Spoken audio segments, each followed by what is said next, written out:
What is up, guys? This is Kyurem from the Trinity of Lift, and today I'm bringing all of you guys another episode of Path to Perfection, the weekly series where I select a deck, we go over my main deck, extra deck, and side deck choices, and we have a little discussion about the deck down in the comment section below, all striving to improve the deck for its current format. So this will be week 3 of Ritual Beast, indicating that this is probably the finalized version of this deck.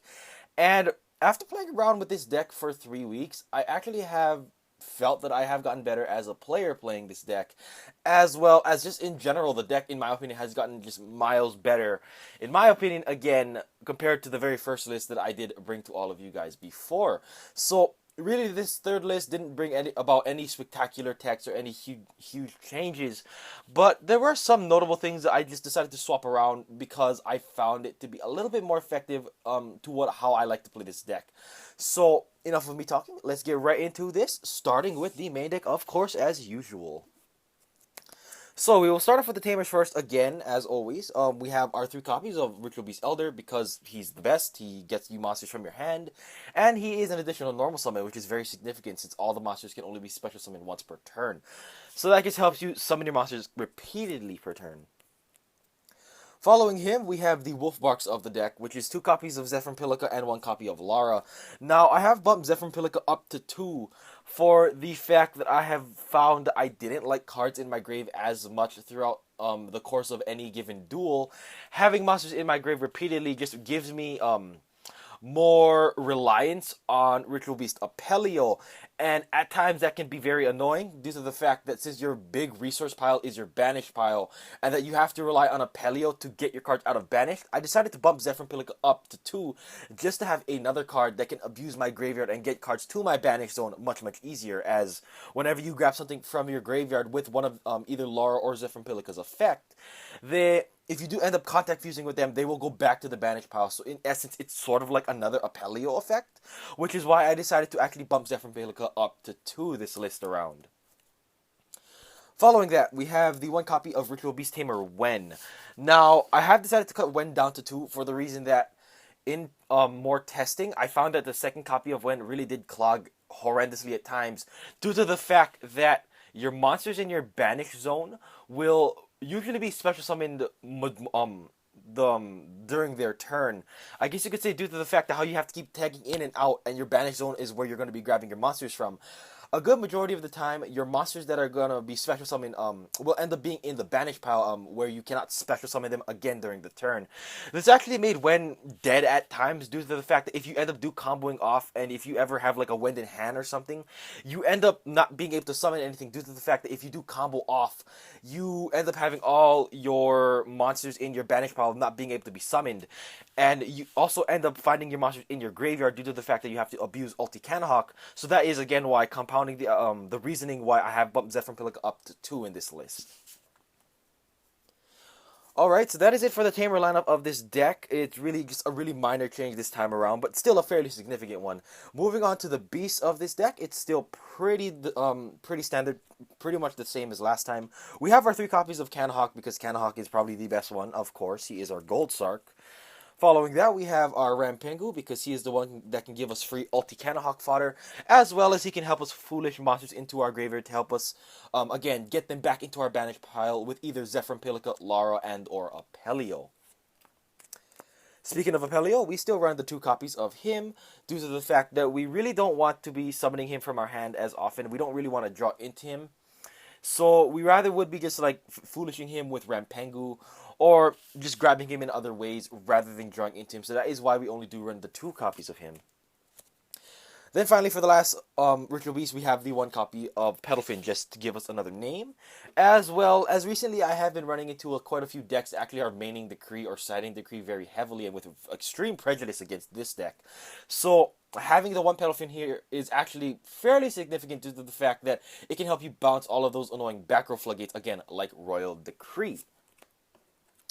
So that is it for the general Ritual Beast cards, the monsters I should say. Moving on to the other cards, we have the 2 copies of Effect Veiler. I have moved back to Effect Veiler due to the fact that I have adjusted my hand trap lineup a little bit. And again, I just wanted to have the Effect Veilers in here just for generic effect negation due to the fact that I am not running breakthrough skills. So I just really wanted to have effect negation somewhere in this list. Finally, for the last monster, we have the one copy of Ghost Ogre and Snow Rabbit. Now, I have decided to cut Ghost Ogre down to 1 for the fact that I felt 2 was a bit too much in the main deck, as even though this is a really, really good card against Clayford, in any other matchup, I always usually just find myself trying to tune with it. And due to the fact that it wasn't just providing enough versatility in the main deck at 2, I decided to just cut it down to 1, just so I can have that synchro access at all times, and really just not have it clog in my hand, but still have access to it somehow, just in case I ever need it. So that will be rounding off our monsters lineup. Moving on to our spells, we have the obligatory triple E-Telly, because E-Telly is a must at 3 pretty much in this list. I feel again that it is necessary at 3 due to the fact that I am running Ghost Ogre. So again, that is just another reason why I like it at 3.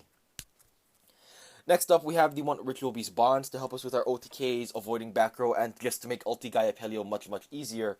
So, of course, we have the one Bonds due to the fact that it is searchable, and we really do not want to run 2 for the fact that if you do draw into it, you might lose out on a potential combo piece instead due to the fact that you are drawing into Bonds instead.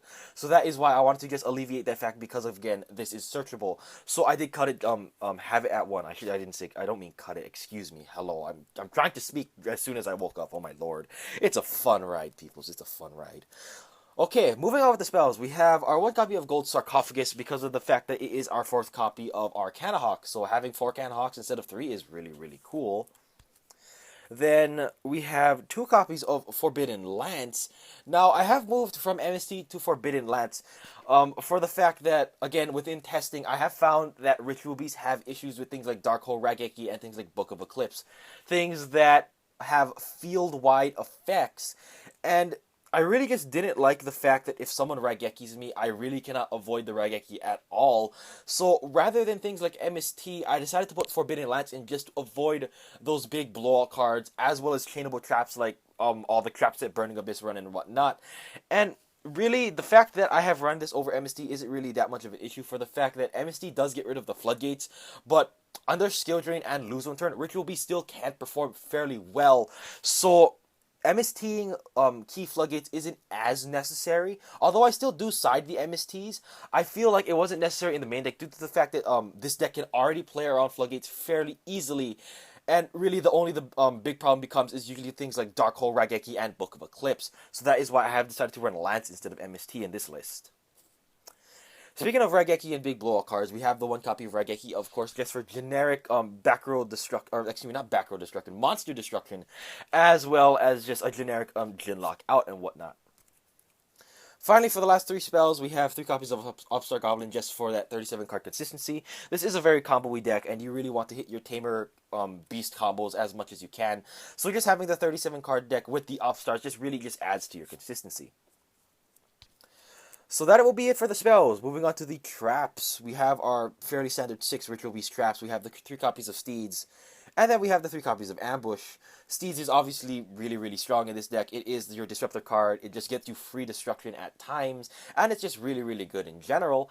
And then we have the Ambushes just to act as a 1 card plus 1 whenever we can activate it. Just so we can get an instant content fusion set up for our next turn.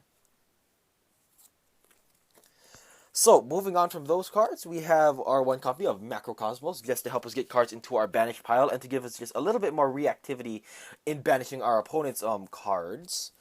We have the one Torrential Tribute, because you can abuse it pretty hilariously with your ulti monsters, as if your opponent ever does summon a monster, you can actually chain your ulti fusion out, as sending back the extra deck is cost, and then you can just chain Torrential Tribute as Chain Link 2. Torrential will then resolve first, blowing everything up in your field, and because your ulti monster is off field so it doesn't get blown up by Torrential, you can still resolve it and special summon monsters from your banish pile, which is really, really cool. Then, following that, we have the one of Bottomless for Clayford and things like Necros of Unicorn, which can be annoying at times. And then we have the one copy of Solemn Warning, just to stop our opponent's Vega Altair Deneb combos and whatnot. So that is it for the main deck. Really, again, it hasn't changed all that much, although there is some significant changes in the Tamer lineup, but really outside of that, wasn't too many changes. Moving on to the extra deck, it's pretty much in the same boat as the main deck. Not too many changes, but some significant ones. So first off, for the the ulti lineup, we have our 2 copies of ulti Gaia because Gaia is our herald, he is our Baroque boss monster, and really, although you don't really need more than 1 in any given game, as you usually will be summoning 1 and it's pretty much swinging for good game right there.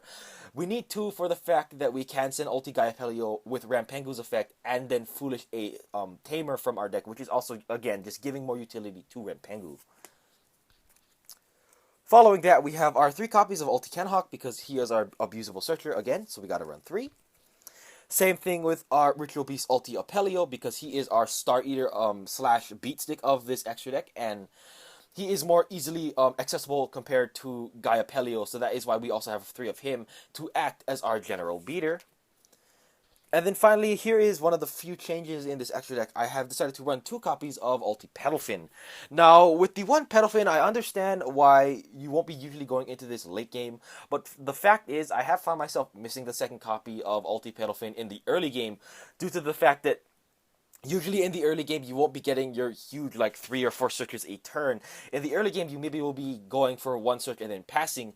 And for the fact that I'd rather not sit on my Tamer and Beast, and I'd rather sit on Petalfin, I have decided to bump it up to 2, just so I can still use Rampengu's effect to Foolish my main deck copy of Petalfin, but still have the ulti Petalfin in my extra deck, if I ever might need it. So that is it for the ulti lineup of this deck. Moving on to the singular synchro that we do run, I have decided to only run 1 synchro, which is the 1 copy of Metaphys Horus. Now, I found that I really wasn't going into clearing as often as I needed to, and albeit it is a very, very good card, I just found that whenever I might have needed a clearing play, I couldn't really easily make the clearing play. So I decided to cut down in the synchro lineup in general for the fact that it is just things that are nice to have rather than things you might want to just spot rely on, like clearing.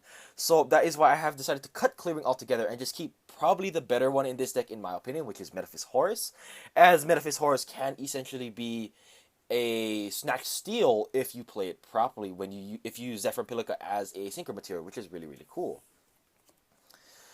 So, that is it for the synchros. Moving on to our black cards of the extra deck. We start off with the 1 Exciton Knight because nuking the board is always really, really fun.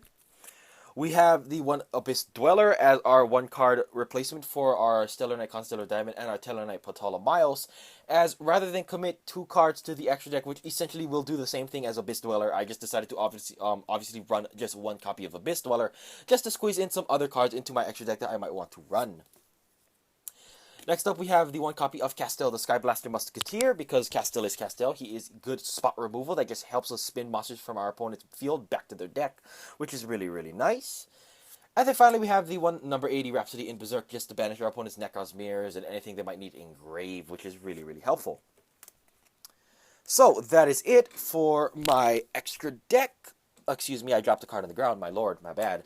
Moving on to the side deck, we start off with the 2 copies of Maxi for things like Burning Abyss, Shadal, and any other deck that just really can just combo like crazy, also like Satellar Knights and whatnot. So we have Maxi to just really just help us gain advantage, or at least pressure our opponent into not doing the plays that they might have intended. We have the 2 copies of Artifact Lancia, because in my opinion, this is probably the best hand trap against Necros, due to the fact that you could use Lancia to prevent Trishula, as well as prevent mirror plays, as well as to an extent, you can prevent Jinlock plays as well if they try to Foolish Jin to the graveyard and now they cannot banish it. So really, again, this is probably the best sideboard card, in my opinion, against Necros, so that is why we do run 2 of it. Finally, for the last monster in the side deck, we have the 1 copy of Ghost Ogre. This is the 2nd copy in this deck for the Clyford matchup, of course, as really, I didn't really like 2 in the main deck, so I have renegated 1 to the side, again, just for that Clyford matchup. So that is it for the monsters in the side deck. Moving on to the spells, we have the 3 copies of MST, just for Clyford and whatnot again, as well as, depending on what my opponent decides in, I usually will be siding these 3 MSTs over the Forbidden Lances game too, for the fact that our opponents will usually be siding in things like Imperial Iron Wall and Mistake, and really just bad Floodgate cards, and we really do not want to lose to those Floodgates in the side deck, so I did opt to run the 3 MST, again, just to help me alleviate those Floodgate woes in Game 2 and Game 3.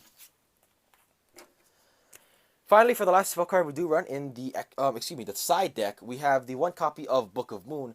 Book of Moon is here for Burning Abyss and whatnot, or any deck that I really feel like I might need Book of Moon for, things like Necros and their Jinlock and whatnot. So that's why I do side the one Book of Moon. Blech. Sorry, I'm getting kind of tired, and it's fairly hot in my room. I'm sorry if I'm kind of stuttering. My bad, peoples. But yes, moving on to the trap cards of the side deck, we have the 2 copies of Mirror Force, again, for Cliford. As you guys can kind of tell, I really don't like that deck, because in my opinion, it has come back with a vengeance. So I just want to make sure I look out for that matchup as much as I can. So that is, again, why I do main, not main, I side the 2 Mirror Force for that matchup. Next up, more Burning Abyss hate, which is 2 copies of Ojama Trio. With its very strong showing at its recent events, I feel, again, Burning Abyss is a fairly strong contender yet again. So I really just want to make sure that I don't auto-lose to those matches with their plethora of chainable traps like Fiend Griefing and Karma Cuts Phoenix, Wing Wimblats, and all that kind of stuff. So again, having more sideboard for Burning Abyss can never hurt. Finally, for the last 2 side deck cards that I do run, I have the 1 copy of Emptiness and the 1 copy of Ring of Destruction.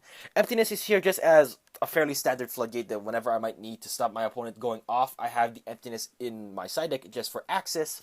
And then, if I ever feel like I need more spot removal, I do have the Ring of Destruction in the side deck. Again, because of the fact that not every matchup will require spot removal, as Ring of Destruction is really, really bad against things like Shaddoll and Burning Abyss. So, I have renegated it to the side deck just for things like maybe like Necros, Clifor, or any other weird rogue matchup that I might run into. Alrighty, so that is it for this final episode of coverage on Ritual Beasts. I hope you all did enjoy this series of Ritual Beasts. Again, I hope you all leave your comments, questions, concerns, and whatnot down in the comment section below. And as a really quick disclaimer, this series will not be able to continue for a couple of weeks due to the fact that I will be gone. So for now, you can leave your comments on maybe what deck you want to see next, although I probably, sadly, will not be able to get around to it for another couple of weeks. Again, though, feel free to leave those suggestions, comments, and whatever you might want to see in this series, again, down in the comment section below. And, as always, this is Kyurem from the Trinity of Lift, and I'll see all of you guys later. Peace.